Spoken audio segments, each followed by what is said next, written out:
Okay, today we're going to pick up where we left off in class. We got the profile of this lathe part drawn, dimensioned, constrained, and looks something like this, at least, or looks something similar to this. At that point, we closed our sketch. We did a revolve command on it and turned it into something that looks kind of like this. And the next step of our process to finish this is going to be to put threads on the end, and based on our drawing they're a 1" by 8 threads per inch or a 1" -8 NC thread, and that's got some trickiness to doing here. One thing that will happen if you don't follow the procedure we're going to use today is you'll have a thread that just sort of starts right in the middle and doesn't really look all that good. So we're going to try to do something to make it look a little better, and we'll see how that turns out. So let's see what we can do here. First of all, what I'm going to need to do is create a surface that is right on the surface of this area right here where I'm circling the mouse. And probably the easiest way of doing that is going to be able to create a drawing plane that is a tiny bit back from the end of this. Now, I suppose you could put one right on the end, but I've had a little bit better luck doing it this way. So anyway, let's do it this way. If nothing else, we get to see the plane command. So I'm going to start with my plane command, and I'm going to create a plane that is offset by 1/4 inch, 0.25 right here, from this face of this end point here, the face of the end of my object. And now I've created a plane that's sort of sitting out here off the end, and I want to look at the right hand side, so I'm going to reach up here and turn it to the right and then hit the right hand face, and that'll line me up normal to that plane. And now I'm going to sketch a circle on that plane. So I start my sketch, I select plane. Be careful here, you might have to turn it to get a little sideways view to select it, but anyway, make sure that up here in this area here it shows this new plane, which is called plane 1 in my drawing. And then you can right click it and hit view normal to sketch plane, or reach up to the right click again or something. But anyway, once you need to have this selected.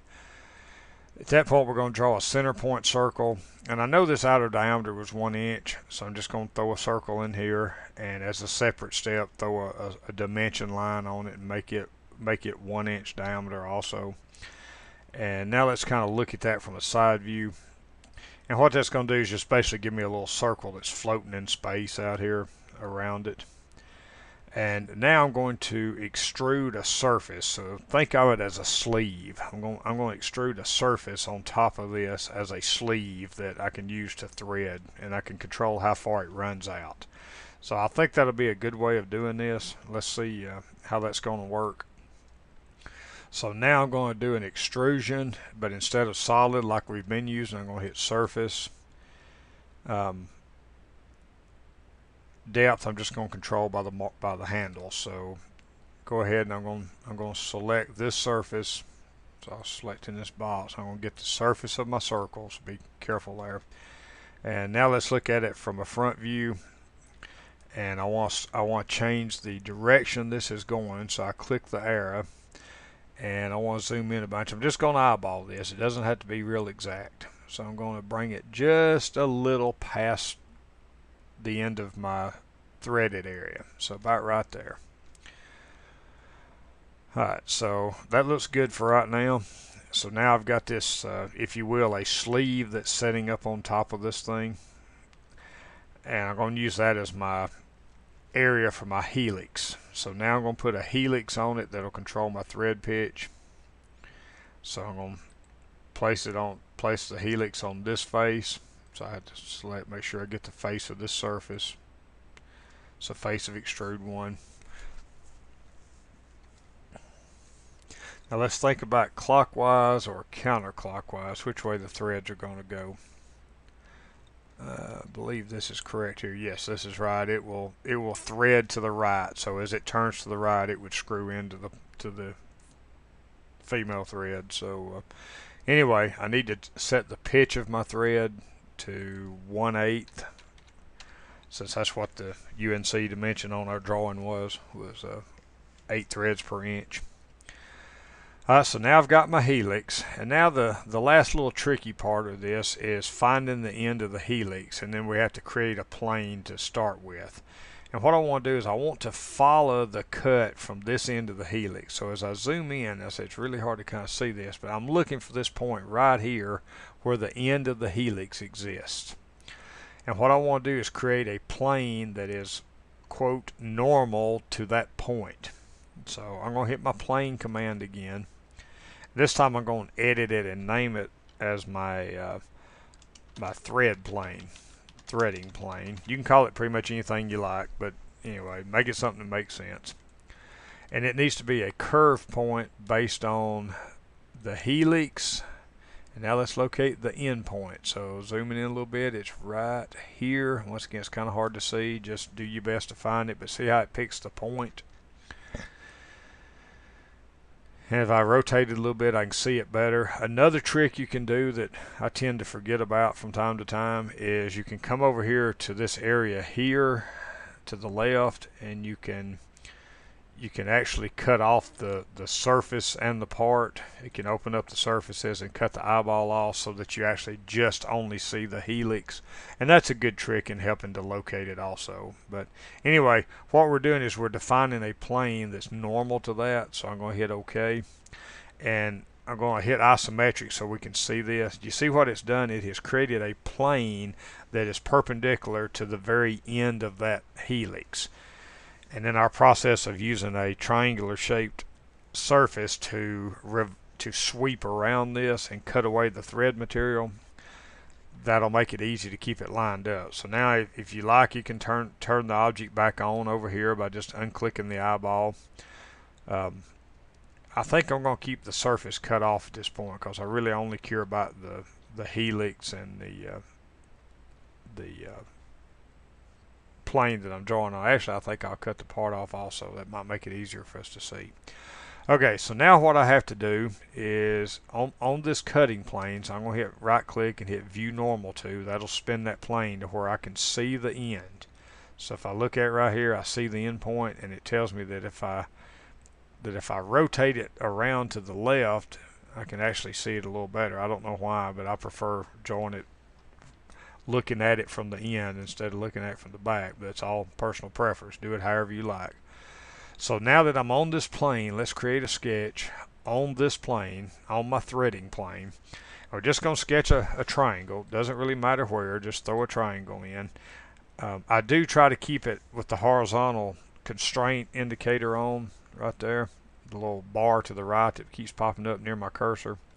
So draw a triangle, hit escape to end the drawing command, hit the equals constraint. That'll make all three of them equal, and now let's assign a dimension.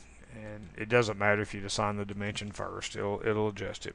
I need to go about 1/1000th below my dimension for my thread, so I'm going to go to 0.124, and notice it did adjust all of them. And what I'm going to do this time, sometimes you use the middle of the thread, sometimes you use the edge. I'm going to use the left hand edge this time because I'm wanting it to just basically sweep into the material, starting with essentially nothing and going around all the way past the end of the thread. We'll call it a cutaway, I believe is the term you see on a lot of the other videos. So anyway, hit escape, get your pointer back, and this is the tricky part.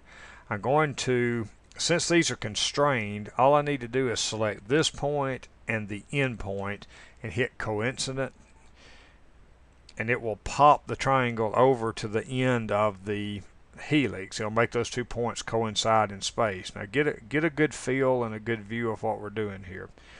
We've turned the triangle 90 degrees against the helix and got the end of it attached. Now I'm going to spin it back around to the isometric view, and I'm going to turn the part back on where we can see it and kind of zoom in.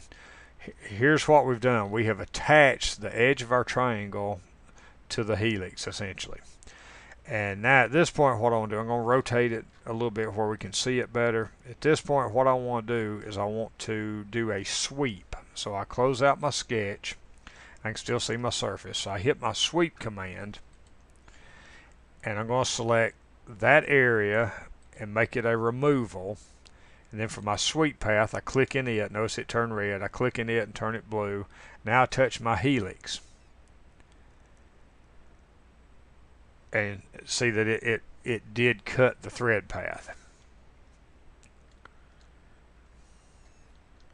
And notice it did cut a little bit into my other area here.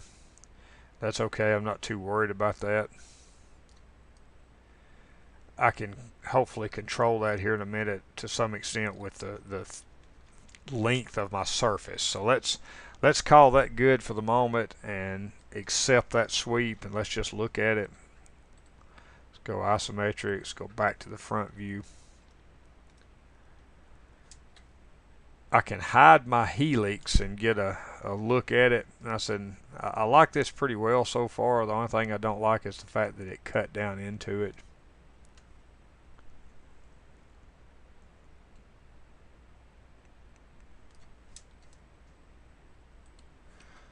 Okay, so what I want to do now is I want to try to adjust my surface to where this cut starts a little closer to this area right here. So I'm just going to kind of tweak it by eye. I'm going to go back to my extrude right here where I extruded my surface, and I'm going to back it up ever so slightly. And looking up here I see it's 1.36 inches now. I moved it back just a little. I'm going to hit OK and look at it, let it regenerate. And I see I'm still a little too far, so let's go back and take about another 1/10 of an inch off. So let's go to extrude 1 for my surface. I'm going to set that at let's just keep it even, 1.25 inches. That may be actually too far, but let's look at it and see. Yep, that's too far. So somewhere splitting the difference there, let's between 1.25 1.36, that'd be about roughly 1.30. So let's just kind of tweak it. Now your numbers may vary slightly. You just kind of have to play with it till it looks right. That looks pretty close to what I'm wanting to see here. What I'm wanting to see is I'm wanting the thread to start cutting right at the edge of that material. I don't want this little piece sticking up in there. This is what I'm trying to get away from right here, because that just does not look right. So let's push it just, all we need is, it's hard to see, but see, here's the area of our triangle. We want this piece here to cut out to the edge without going too far into this material. And it's kind of an eyeballing thing apparently. So let's see if we can add about a couple of hundredths of an inch and let it regenerate. So hit OK. Almost got it. I guess I'm going to have to live with just a little bit of it cutting into it. But I at least want it where this is pretty much a full thread right here wherever it ends. So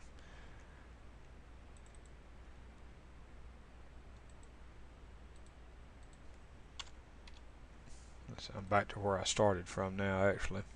Let's see what that looks like. Just a little bit of trial and error.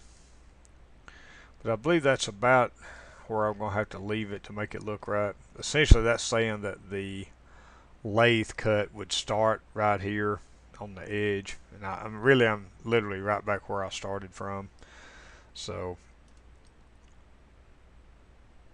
didn't really change much. And I did check the thread dimensions. I don't think there's anything wrong with our dimensions. I think that's just how the thing looks. So I actually looked at the regular part, and there is a tiny bit of cut into the material, so it looks I actually a little bit like that. So pretty realistic. Let's get out of that now and look at it overall. So far so good. Everything looks pretty good with it now. Our run out off the end looks good. And I guess our next, looking at it from a top view, our next video will deal with knurling the object, and we will go from there.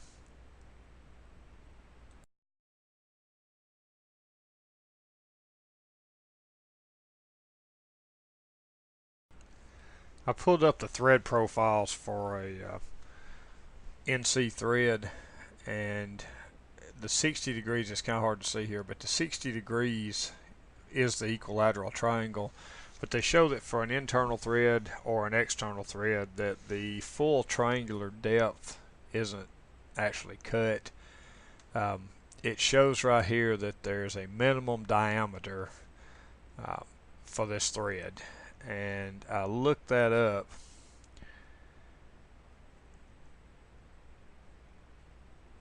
and for an external thread for what we're looking at, I found this size on the website right here. Now let me zoom in where we can see it a little better. I found that for its nominal size of 1 inch, the minor diameter, so let's look at these two columns. So I found right here that 0.865 is the actual minor diameter of those threads, and then for a 1 inch outer diameter thread. So our drawing showed that part cut at 0.84, and our triangle is actually cutting a little deeper into that, and it's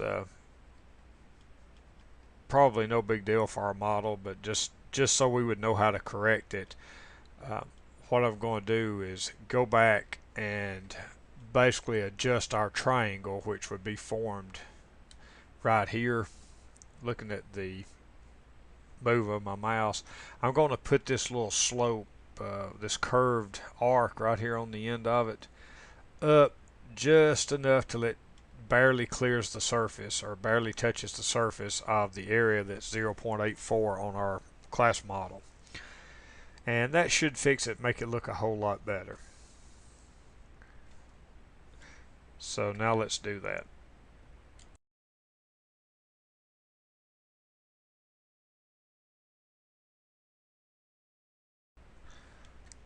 Coming back to this issue of our thread cutting into this section, I checked the dimensions for a 1-8 NC thread, and the minimum pitch diameter on it is, let me find this again.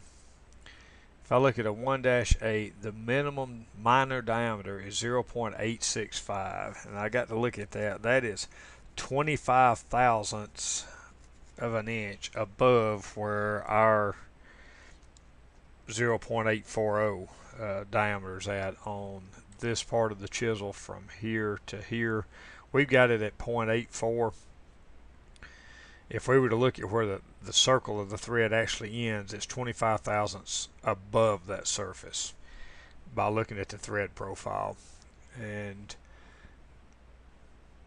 that's enough to solve part of this issue that we're having. So here's what I'm going to do as an add-on to what we've already done. I'm going to go back and I'm going to hit view normal to the sketch plane here and look at my triangle again. And what I'm going to do is I'm going to curve this off about 25 thousandths above where this point intersects. So what I'm going to do is I'm just going to put a line right here and keep it horizontal, keep the horizontal constraint on, and I'm going to offset it by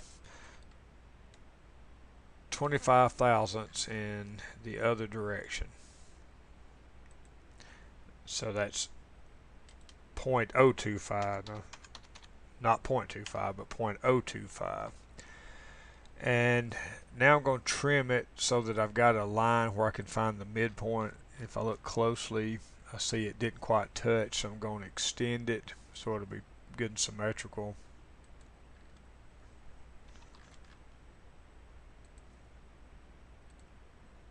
over to here. Now I'm going to just draw an arc. I'm just going to eyeball this. Remember, we're looking at about 25 thousandths here. I'm just going to put an arc, something like that. If I look at the thread profile, it actually looks about like that.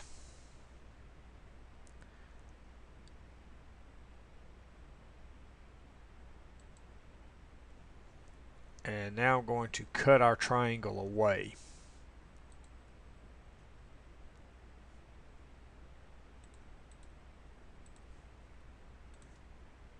And leave this curved profile here. And let's see what that does. That should put us right near the surface. And as I roll that, it's really hard to see. I'm actually probably still cutting into it just a little bit. Let's let it update and see what that looks like. I believe that's going to give us a lot better look at it. I said it is more realistic than what the drawing we had showed. Yeah, that looks much more realistic there. Anyway, it was kind of bothering me a little bit. I guess being a little OCD or something there. But anyway, by tweaking that right to the surface, we can get this very, very realistic based on the part that we passed around in class. So I'm going to go back to that sketch, tweak this up just a tiny bit till it clears the surface, and we're going to call it good on our thread size. So I'm going to go back to sketch 3, select that surface again, hit view normal to sketch plane, come back to it. I'm going to slide this arc up just enough to clear this surface. Right there. Hit OK and let it update the threads again. And that's enough to give me just a touch where you can see the cutting tool starting to touch it. Might even go back just a tiny bit more. Zooming in a whole lot. Like I said, this is being really picky, but then again, we're trying to learn, so that's okay. The more we learn, the better off we are in the long run.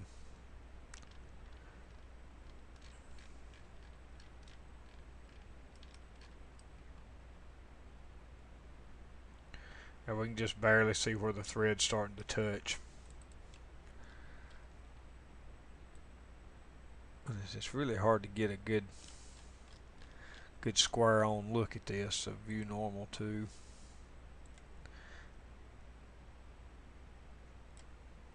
I'm going to go just a tiny bit above. There we go. I like the way that looks there. That looks really good. And looking at the object, it doesn't go to a straight point anyway. When I zoom in and get a magnifying glass out and look at these cuts, there is a tiny bit of rounding on them.